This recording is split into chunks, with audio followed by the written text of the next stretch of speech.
Estamos entonces ahora con Martín Belaúnde, presidente de la Comisión de Relaciones Exteriores, y Andrés Juan de la Torre, experto en asuntos militares y de inteligencia. Buenas noches, ¿cómo están? ¿Cómo les va? Buenas noches. Bueno, en definitiva, la ministra, la canciller fue convincente, o ¿cuál es su conclusión? En definitiva, debió haber, digamos, informado a la Comisión de Relaciones Exteriores, debió haberse pedido permiso. La ministra debió haber cumplido la Constitución y la ley. Y si tenía que hacer una parada en Francia para reunirse con el presidente de Francia, para tratar de asuntos de Estado, que es lo que han hecho, tal como acabamos de ver en la televisión, lo único que tenía que hacer era algo simplísimo. Si se formalizó la invitación el 3 de octubre para que el presidente estuviera el 8, el ministro encargado de la Cancillería debió haber formulado un oficio al presidente del Congreso para que el Congreso, el Pleno o la Comisión Permanente otorgaran el permiso para hacer esta parada adicional no contemplada ni en la solicitud ni en el viaje. Pero lo que se ha dicho es que la parada estaba contemplada. No estaba. Y cuando la Embajada de Francia o el gobierno francés se entera de que el presidente Humala iba a parar en Francia, entonces a Hollande se le ocurre invitarlo o reunirse con él. Ya que vas a pasar por acá, vente a mi casa. Ya. Eso ha sido. No, eso no ha sido. Eso es lo que dijo el embajador francés. Bueno, el embajador francés... No, y lo que dijo acá el vicecanciller, perdón. Mejor dicho, aquí no quiero entrar en polémica con el vicecanciller. ¿Por qué? Porque no deseo. Y simplemente... Bueno, pues, pero la polémica es con la verdad. ¿Cuál es la verdad? Bueno, la verdad es que pidió una autorización para Tailandia e Indonesia. Nosotros no entramos a fijarnos en el itinerario, entramos en el destino, el objeto y la duración. Sí. El itinerario es una cuestión administrativa. Y entonces, si hubo una invitación en el proceso del viaje para que el presidente de la República hablara con el presidente francés... Claro, debió haberse por lo menos informado. Informado y solicitado autorización, y la habría recibido. Claro. Porque siempre se da esa autorización. Quizás algunos congresistas habrían refunfuñado. Ahora, ¿cómo es posible, conociendo el nivel de profesionalismo de la Cancillería, que la Cancillería no haya recomendado pedir esta autorización? ¿Cómo es posible? Hay algo raro ahí, ¿no? O ya el nivel de profesionalismo de la Cancillería está descendiendo preocupantemente. Fíjate, Jaime, yo prefiero no pronunciar. Yo tengo el mayor conocimiento. Pero no se polemiza, no se pronuncia, nada. ¿Cómo? Tiene que pronunciarse. Pues, bueno, yo creo que hubo un error. Un error. Error humano es. Y ahí ha habido un error mondo y lirondo en un asunto delicado por las implicancias constitucionales y además por una razón simplísima. Y te lo digo en dos palabras. Yo me enteré, yo y todos los congresistas, nos enteramos de esta insólita o inesperada o sorpresiva parada en París, porque un periodista del Comercio me llamó para preguntar qué opinaba de eso. ¿Cómo? Parada en París, ¿y qué tiene que hacer el presidente de la República en París? Ha sido autorizado para Tailandia. No, que es una escala técnica de Bali a París para volver al Perú. Entonces, en mi discurso, que desafortunadamente no lo ha sacado el Canal N, yo dije, esto parece una reedición moderna de la famosa novela de Julio Verne, La Vuelta al Mundo en 80 días. En este caso es La Vuelta al Mundo en 8 días, y el personaje no es Phileas Fogg, que había apostado 100.000 libras esterlinas, sino nuestro presidente de la República. Bueno, La Vuelta al Mundo en 80 días no es una novela, es un trámite legal que debió haberse cumplido y no se cumplió. Pero también quiero decir, disculpa, Jaime, déjame redondear mi pensamiento. El asunto debió haberse comenzado con la admisión del error. Y debo felicitarme que mi distinguidísimo colega Daniel Abu Ghataz no hubiera hablado más tiempo, porque cada minuto de palabras de Abu Ghataz yo creo que puede producir una censura que yo personalmente no quiero. ¿Así? Así es. Ya que me ha pedido pero las palabras de Abu Ghataz producirían una censura a la ministra. Sí, porque las palabras rebotan en la ministra. Sí, desgraciadamente es así. Porque lo que en estas cosas hay un principio. Es decir, la unidad de peligro por cantidad de palabras es muy grande. Sí, yo creo que es un arma letal. Es un arma letal. Yo creo que sí. Pero evidentemente que sí. A Bogotá es un arma letal a la recta razón, como dirían los jesuitas. Bueno, pero que me perdone a Bogotá. No, porque no me perdona. Pero yo le preguntaba el asunto de la Cancillería, ¿qué pasa con el nivel de profesionalismo? Conociendo el nivel de profesionalismo de la Cancillería, no podría haber cometido un error de ese tipo. Entonces hay la suspicacia de que deliberadamente no se habría informado porque se estaría tratando, la reunión tendría como objeto tratar precisamente la venta de una serie de equipos militares al Perú, y que eso no se querría pues por revelar de una manera tan abierta. ¿En qué estado está ese asunto, Andrés Gómez de la Torre? Gracias, Jaime. Sí, bueno, primero hay un tema formal. Efectivamente, hay una ley ordinaria, que es la 28344, que habla específicamente en su artículo 4, numerales 1, 2 y 3, destino, objeto y días. O sea, estamos de acuerdo, formal.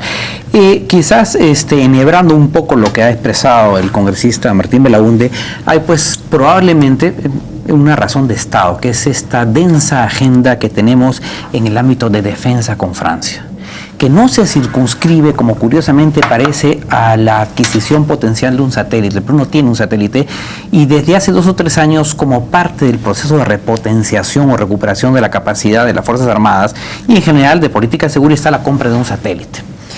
Quisiera notar que ya en Francia se le ha adquirido hace un buen tiempo misiles Exocet de última generación para la Marina. O sea, ya están encargados y ya se ha... ¿Para la Marina? Sí, para la Marina. ¿Los Exocet no eran para los... No, son los Exocet que se han comprado son la versión MM-40, porque nuestro parque de misiles antibuque ya ha excedido su vida operativa. Nosotros empezamos a comprar misiles Exocet el año 68 para los 2 primeros buques Ferrey y Palacios, que ya están en desguace, y para las corbetas misileras que son francesas, que ya entran ya etapa de finalidad de fin de su vida operativa, y se han comprado se van a construir algunas patrulleras misilísticas con tecnología de Corea del Sur. O sea, ya se habían comprado los misiles Exocet. En el CIMA, ¿no? En el CIMA, exactamente. Y para esas patrulleras van a ser los misiles estos. Es posible, tendríamos que ver, digamos, cuál es la extensión de la construcción de estas corbetas o de estas lanchas con Corea del Sur, pero también, Jaime, hay el tema de la repotenciación. Tú lo dijiste hace 2 o 3 días, de los aviones Mirage 2000, que los compró el presidente Belaúnde del año 84 y cuya compra fue recortada el año 86 a 2 unidades, pero sí ya se hizo una reparación de primer escalón. Ya. Y luego el satélite, o sea que hay una densidad. Y además, no nos olvidó, si uno ve la agenda... ¿Tienen electrónica esos aviones? Sí, hay, cuando el presidente o cuando el presidente de Francia dice hay empresas francesas interesadas, se está refiriendo, por ejemplo, a la empresa Thales, a la empresa Matra, a la empresa Snake Matar, o sea, una serie... ¿Thales y cuáles? Thales para la parte electrónica, los Mirage. O sea, EATS también, como dice el congresista, para el tema del satélite. O sea, lo que me refiero es que hay una densidad, que no es mala, por cierto, una densidad de relaciones en el ámbito de la defensa. Ya han tenido una primera reparación, los Mirage. ¿Qué reparación necesitan ahora? ¿Un overhaul? ¿Qué cosa? No, han hecho un upgrade de primer escalón, falta la parte electrónica. Eso le preguntaba. Así es, entrarían las empresas francesas y la parte de armamento, que es la parte final. O sea que lo que me refiero es que hay una densidad con Francia, que no está mal, por cierto. El tema del satélite, entiendo que también había una oferta inglesa y no sé si de otros países. No solamente inglesa, Jaime. ¿Y qué ha pasado? Hay una disputa, hay una pugna y no hay una licitación clara. Hay quienes dicen que las especificaciones se han hecho para que calcen perfectamente con la oferta francesa. La agencia encargada de este asunto ha sido sacada del proceso. Mira, Jaime, todo esto empieza con el anuncio gubernamental, que no está mal, por cierto, quizás se debió manejar las formas, de que se van a gastar un promedio aproximado de 2.300 millones de dólares en inversión de armamento, y comprenderás que ese es un asunto muy tentador para empresas privadas militares y para gobiernos como el francés, que promueven su industria de armamento. Claro. Entonces es obvio, y además si tú te ves y te fijas en la agenda exterior del ministro de Defensa, de Pedro Cateriano, estuvo el año pasado en París, viajó a París, el canciller Laurent Fabius, muy conocido por nosotros, estuvo aquí hace 1 o 2 semanas. Estuvo no solamente en el verano, hace 2 semanas, sino me parece que en el verano. Parece que vinieron varios funcionarios privados y públicos para colocar estos productos. Sí, como bien ha dicho el congresista, una de estas empresas es EATS. Y el tema del satélite no es algo nuevo. Si uno googlea, te das cuenta que esa es una intención que ya tenía el gobierno de varios meses atrás y específicamente con Francia. ¿Pero por qué no puede ser transparente este proceso? Bueno, acá hay varios motivos. Lamentablemente, cuando hay demasiados proveedores, el satélite... Hay ofertas francesas, españolas, inglesas, chinas y de Israel. En un contexto que hay una tentadora cifra de 2.300 millones de dólares. Comprenderás que en estas competencias por obtener contratos de provisión militar son muy complicadas. Y nuevamente creo que esto se inicia con este anuncio, que ojalá sea cierto. Me parece que hay cosas... Entonces, digamos, de acuerdo a lo que informó el vicecanciller acá, el encuentro fue iniciativa del presidente francés, de Francia. Obviamente, probablemente con la idea de consolidar la oferta militar francesa. En general, y no sé si algunas otras inversiones distintas a esa, por ejemplo, el metro de Lima. Así es. Es el metro más caro del mundo por kilómetro, ¿no? 6.200 millones de dólares. O sea que ahí también, olvídate, las compras militares no son nada al lado del metro. Sí, Entonces esos son temas, claro, que obligan a una aplicación, a una autorización específica. Obvio. Dijeron que no era visita de Estado, está bien, no era visita oficial, tampoco de trabajo. Bueno, ¿y qué cosa hizo entonces el presidente Humala? ¿Se tomó un cafecito con un compadre? No, pues. No nos den esa explicación. ¿Pero esto puede terminar en la censura de la canciller? Personalmente no lo deseo. Pero si, como dice aquí Andrés, hay una gran densidad de relaciones estratégico-comerciales, particularmente en el ámbito de armamento, una visita de este tipo requiere, obviamente, una autorización del Congreso, que el Congreso no la va a negar, claro, pero requería, y aquí ha habido en ese sentido, pues, un incumplimiento, una violación de la ley. Si efectivamente trataron de esos asuntos, quizás la renuencia... Un azote como las rondas campesinas, ¿no? Trataron la renuncia, porque yo le tengo simpatía, me parece una buena persona, es una mujer competente, pero esa renuncia a la censura quizás sea vencida en algunos contratistas, en algunos congresistas. Me temo. Podría ocurrir por lo que dice Andrés.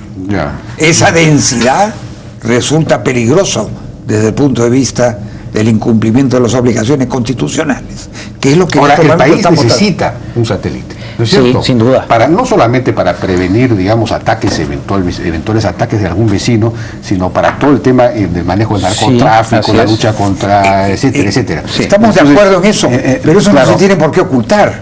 Esto no era una visita secreta. ¿Cómo es posible que toda la gente del Congreso se enterara de esto por publicaciones de la... Sí, pues, de acuerdo. Es un una democracia, las formas son el fondo, pues entonces obviamente hay ciertas formalidades que hay que cumplir. Para terminar, Jaime, se le rinden honores en el Palacio del Elíseo, tiene una escolta del Ejército de Francia, o sea, no es tan así que es una visita personal, porque es el patrón que todo jefe de Estado cuando llega al Palacio del Elíseo recibe los honores militares, o sea que digamos que hay un tema también de formas diplomáticas. Bueno, los franceses son muy solemnes también. Sí, claro, pero hay un principio, que... Jaime, hay un principio fundamental en la defensa. Nunca hay que negar lo obvio. Es un error negarlo. De acuerdo. Sí, pues. Bien, yo les agradezco muchísimo y de acuerdo a las adquisiciones que se van a hacer, la defensa, la mejor defensa es el ataque, aparentemente. Bien, muchísimas gracias a Martín Belaunde y a Andrés Gómez de la Torre por su participación y tratar de entender qué es lo que ha pasado acá. Vamos a una pausa y regresamos ahora con otro tema candente y es el asunto de Jali Warma y las intoxicaciones que ocurren un día sí y un día no. Vamos a estar con la viceministra de Prestaciones Sociales. Regresamos.